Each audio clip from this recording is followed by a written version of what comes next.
Hi, this is Anju. Welcome to my motivational zone. I hope everybody will be fine at home. तो चलिए आज की video शुरू करते हैं। आज की वीडियो में हम जानेंगे कि कौन कौन से ऐसे डीमोटिवेटिंग फैक्टर्स हैं जिनसे हमारी लाइफ पे बहुत जल्दी इफेक्ट आता है। चलती हुई गाड़ी अचानक से रुक जाती है। क्या क्या चीज़ें ऐसी होती हैं हमारी लाइफ में। चलिए वीडियो को स्टार्ट करते हैं एंड जानते हैं कि क्या क्या चीज़ें हैं और इन्हें कैसे दूर किया जाए। वो चीज़ें एक साथ बोली जाती हैं, एक अनफेयर क्रिटिसिज्म और सेकेंड आपका नेगेटिव क्रिटिसिज्म। कई बार जो हम क्रिटिसाइज करते हैं वो वर्क नहीं करता। क्रिटिसाइज वैसे तो क्वालिटी इंप्रूव करने के लिए होता है, लेकिन कई बार लोग इससे डीमोटिवेट हो जाते हैं। ऐसा क्रिटिसिज्म हमेशा अनफेयर और नेगेटिव क्रिटिसिज्म की कैटेगरीज में आता है। तो एक तो हमें ये ध्यान रखना है, ये फैक्टर्स हमेशा हमें डीमोटिवेट करते हैं। नंबर 3 आ जाता है पब्लिक ह्यूमिलेशन। कई बार पब्लिकली हमें बहुत ज़्यादा शर्मिंदगी उठानी पड़ती है, या लोग कोई ना कोई वजह से हमें कुछ ना कुछ इस तरीके की बातें बोलते रहते हैं पब्लिकली, जिससे हम डीमोटिवेट हो जाते हैं, या हमें लगता है कि हम उनसे बेटर नहीं हैं, हम कहीं ना कहीं उनसे बहुत छोटे हैं। सो डायरेक्ट और इनडायरेक्ट ये पब्लिक ह्यूमिलेशन का शिकार हो जाते हैं। नंबर 4 की तरफ हम बढ़ते हैं, rewarding the non performer which can be demotivating for the good performer. अब ऐसे लोग जो कि अच्छे नहीं हैं अपने वर्क में और जिनको रिवॉर्ड दे दिया जाता है, जो गुड परफॉर्मर है उसको रिवॉर्ड नहीं मिल रहा है, ही और she is waiting for a long time कि चलो इस साल हमें रिवॉर्ड मिलेगा किसी कंपनी में, किसी ऑर्गेनाइजेशन में, किसी इंस्टीट्यूशन में। मगर हमेशा क्या होता है कि उसको नहीं देके एक ऐसे पर्सन को जो कि नॉन परफॉर्मर है, चाहे वो किसी वजह से उसने कभी चापलूसी की हो या उसका कुछ इस तरीके का लिंक हो, व्हाटएवर, तो उस वजह से वो नॉन परफॉर्मर है, इवन देन उसको रिवॉर्ड दे दिया जाता है, तो उसको सिर आंखों पर चढ़ा के रखा जाता है। तो ये भी जो गुड परफॉर्मर होते हैं वो इससे बहुत जल्दी डीमोटिवेट हो जाते हैं। फिर हम बात करते हैं नंबर 5 की तरफ। इसमें बात करते हैं फियर ऑफ फेलियर। जब हम पहले ही डर जाएंगे कि कहीं हम फेल तो नहीं हो जाएं, इट मीन्स हमने अभी काम करना शुरू नहीं किया है और उससे पहले ही हमने अपने एक माइंडसेट क्रिएट कर लिया कि हम इसमें काम कर पाएंगे या नहीं, इसमें कंपटीशन में कितने लोग हैं, तो हमें डर लगता है। अगर हम कॉलेज में पढ़ते हैं तो हमें डर लगता है कि हमसे बेटर बहुत सारे स्टूडेंट्स हैं, हम उनसे कंपटीशन नहीं कर पाएंगे या हम उनके बराबर नहीं हो पाएंगे। तो ये होता है fear of failure. Same thing happen in the company, MNCs and other organisations also, कि अगर हम काम करते हैं तो हमें लगता है कि हम पता नहीं उससे बेटर कर पाएंगे या नहीं, या हम उसके बराबर हो पाएंगे या नहीं। एक तो ये होता है फियर ऑफ फेलियर। फिर हम बात करते हैं जो डिमोटिवेटिंग फैक्टर है जो हमको इफेक्ट डालता है, वो है लैक ऑफ डायरेक्शन। हमें पता ही नहीं है कि हमें करना क्या है। अगर हम आगे इम्प्रूव करना है अपनी किसी क्वालिटी को, तो हमें उसके लिए करना क्या है। सो ये जो डायरेक्शन की शॉर्टेज होती है, कहीं ना कहीं हम वहाँ पर भटक जाते हैं और हम सही डायरेक्शन में नहीं चल पाते, जिसकी वजह से हमें डीमोटिवेट अपने आप ही होना पड़ता है। फिर हम आ जाते हैं कि lack of measurement, particular objective की अगर हम बात करते हैं कि हमारे पास जो उद्देश्य है उसका हम मेजरमेंट ही नहीं कर पा रहे हैं, हम माप तौल ही नहीं कर पा रहे हैं कि हमें एक्चुअली वो करना है या नहीं करना है। सो ये कुछ ऐसे फैक्टर्स हैं जो डीमोटिवेट करते हैं हम। नेक्स्ट हम नंबर 8 की तरफ बढ़ते हैं, वो है हमारा लो सेल्फ स्टीम। अब ये लो सेल्फ स्टीम क्या है? जब हमारे में कॉन्फिडेंस ही नहीं है कि हम आगे कर पाए, हम इंटरनल लेवल पे बहुत वीक फील कर रहे हैं कि हम कैपेबल नहीं है कुछ करने के लिए, तो हमारा जो लो सेल्फ स्टीम है वो हमें डीमोटिवेट करता है कुछ भी करने के लिए। नेक्स्ट पॉइंट की तरफ बढ़ते हैं, वो है हमारा लैक ऑफ प्रायोरिटीज। अब ये लैक ऑफ प्रायोरिटीज क्या है? हमने अगर हम स्टूडेंट की बात करते हैं, अगर हम किसी एम्प्लॉयज़ की बात करते हैं, तो हम देखते हैं कि वो प्रायोरिटी ही नहीं दे पा रहा है किसी चीज़ को। यानी कि बेसिकली जो उसे करना है अपने इम्प्रूवमेंट के लिए, वो उसको प्रायोरिटी ना दे के किसी और चीज़ को प्रायोरिटी दे रहा है। या तो वो किसी और के लिए काम कर रहा है कि वो खुश रहे उसके लिए, बट अपनी जो चीज़ें हैं उनको एनहांस करने की कोशिश नहीं कर रहा है। तो that is called lack of priority. ये फैक्टर्स हमें बहुत ज़्यादा डीमोटिवेट करते हैं। नेक्स्ट पॉइंट की तरफ बढ़ते हैं, वो है negative talk, negative self talk. अपने आप से ये बात करना कि हम तो ये कर ही नहीं सकते, हम तो कहीं स्टैंड ही नहीं करते हैं। अभी बहुत सारे बच्चों के मुंह से भी मैं सुन लेती हूँ दैट दे आर सेइंग कि अरे नहीं, हमारे क्लास में तो बहुत अच्छे अच्छे बच्चे पढ़ते हैं, हम तो कहीं स्टैंड ही नहीं करते, तो वो किसी और से कहीं ना कहीं वो अपने आप में ही सेल्फ टॉक करते हैं, नेगेटिव सेल्फ टॉक, कि हम उनके बराबर नहीं है, हम कुछ करें। जब आप एफर्ट ही नहीं करेंगे तो बराबर कहाँ से होंगे? So that is one negative self talk. अगर आप पहले से ही नेगेटिव सेल्फ टॉक अपने आप से ही कर रहे हो तो आप आगे बढ़ने की सोचो ही मत। नेक्स्ट पॉइंट की तरफ हम बढ़ते हैं, वो है ऑफिस पॉलिटिक्स। कई बार जो लोग वर्क करते हैं एज एम्प्लॉयज, तो वो पॉलिटिक्स के शिकार भी हो जाते हैं। इतनी सारी पॉलिटिक्स होती हैं आगे बढ़ने के लिए। Of course everybody wants to improve.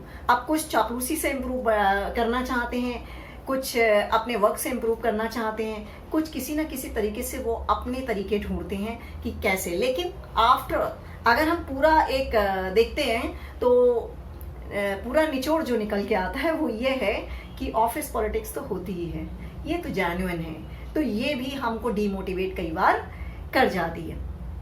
Next आ जाता है पुअर स्टैंडर्ड। कई बार हमारी परफॉर्मेंस अच्छी नहीं होती, बहुत पुअर होती है, तो लोग आपको नज़रअंदाज कर देते हैं, कहते हैं लेट इट बी, ये तो कहीं भी स्टैंड नहीं करता। तो ऐसे में हम डीमोटिवेट हो जाते हैं, हमारी किसी भी प्रोजेक्ट को देखा ही नहीं जाता, हमारे किसी भी वर्क को बिल्कुल भी ऊपर नहीं रखा जाता, क्योंकि उनको लगता है कि ये उनके हिसाब से बहुत पुअर स्टैंडर्ड है, तो ये हमें कहीं ना कहीं आगे बढ़ने नहीं देती और हम खुद भी कहते हैं शायद हम आगे नहीं कुछ कर पाएंगे। नेक्स्ट आ जाता है फ्रीक्वेंट चेंज। अब फ्रीक्वेंट चेंज क्या है? मान लो जो भी अपडेट हो रहा है हर कंपनी में, हर ऑर्गेनाइजेशन में, हर इंस्टीट्यूशन में, एजुकेशन में फ्रीक्वेंटली चेंज हो रहे हैं, तो कई बार हम उनके साथ मैच नहीं कर पाते अपने आप को, या हम एडजस्ट नहीं कर पाते अपने आप को, हमें लगता है कि हम वहां पर फिट नहीं हो रहे हैं। तो ये फ्रीक्वेंट चेंज के हिसाब से आपको भी अपडेट करना पड़ेगा अपने आप को। ये नहीं है कि आप पुराने स्टाइल में चले आ रहे हैं। Day to day whatever update हो रहा है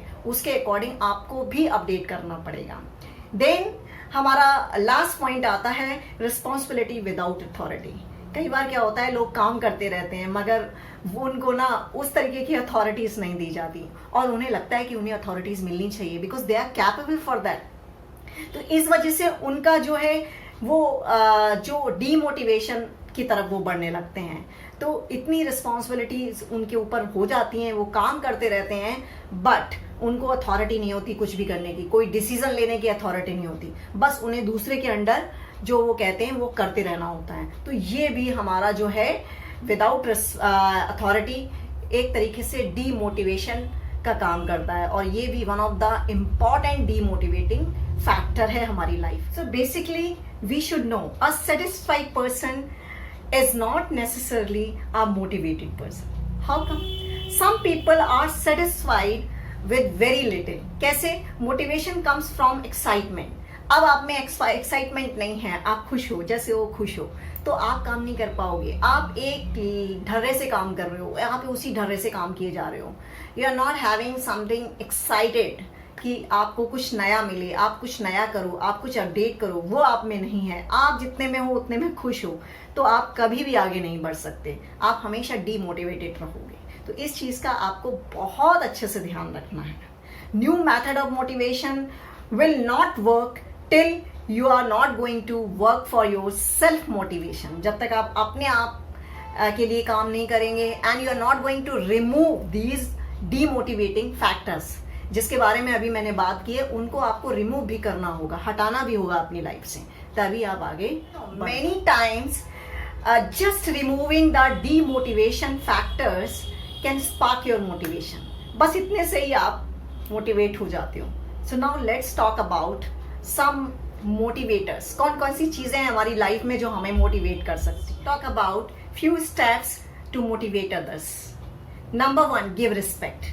कभी भी किसी दूसरे को रिस्पेक्ट देना ना भूलें। इस चक्कर में कि आप थोड़ा भी बेटर हैं तो आप में ईगो आ जाएगा, नहीं। मेन प्रायोरिटी के तौर पे आपको दूसरों को रिस्पेक्ट देना आना चाहिए। ये आपको बहुत हेल्प करता है आपके बिहेवियर को, आपके अंदर जो भी इंटरनल मोटिवेशन है उसको इम्प्रूव कर। To make your work interesting, सबसे पहले अपने वर्क पे फोकस करिए कि आपको उसकी क्वालिटी कैसे रखनी है। आप उसको इतना इंटरेस्टिंग बनाइए कि दूसरे लोग उसकी तारीफ करें, उसको प्रेज करें एंड उसको ऊपर रखें प्रायोरिटी के तौर पे। सबसे अच्छा उसको कैसे मेजर करेंगे?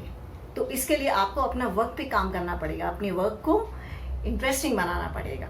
फिर आ जाते हैं नेक्स्ट नंबर 3 पे, be a good listener. Without good listener तो कुछ हो ही नहीं सकता। बहुत से लोगों को सुनने की आदत नहीं होती है, दूसरे को सुनना नहीं चाहते। अगर हम बात करें तो हम बहुतों की वीडियो भी पूरी नहीं देखते, क्योंकि हम सुनना ही नहीं चाहते। हमें कुछ भी पसंद नहीं आता, हम सुनना ही पसंद नहीं करते। अगर आप प्रॉपरली किसी चीज़ को सुनेंगे नहीं तो आप किसी भी चीज़ को समझ नहीं पाएंगे।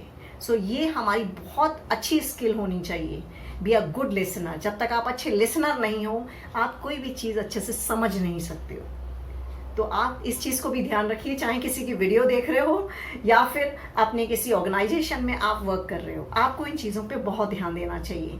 एटलीस्ट आप उसको उतना तक देखो जितना आपकी समझ में आए। Number 4, through a challenge. दूसरों के लिए चैलेंज क्रिएट करिए, तभी तो मज़ा आएगा काम करने में, तभी तो इंटरेस्टिंग होगा आपका work. So through a challenge towards others. हमेशा ध्यान रखिए, दूसरों को चैलेंज देते रहिए। हेल्प अदर्स, इसको कभी भूलना नहीं है। Help others but don't do for others what they should do for themselves. हमेशा इस चीज़ का ध्यान रखिए कि दूसरों के केवल फायदे के लिए आप काम मत करिए। हेल्प करिए, मगर इसका उन्हें आदी मत बनाइए, ताकि वो हमेशा आपका फायदा उठाए। So always remember, people do things for their own reasons, not for you. So therefore these motivators work for you always. So इन सब चीज़ों को अगर आप फॉलो करते रहेंगे तो कहीं ना कहीं आप मोटिवेटेड होते रहेंगे और आपको ये चीज़ें लाइफ में आगे बढ़ाती रहेंगी और हेल्प करती रहेंगी। So thank you, keep learning with Anju.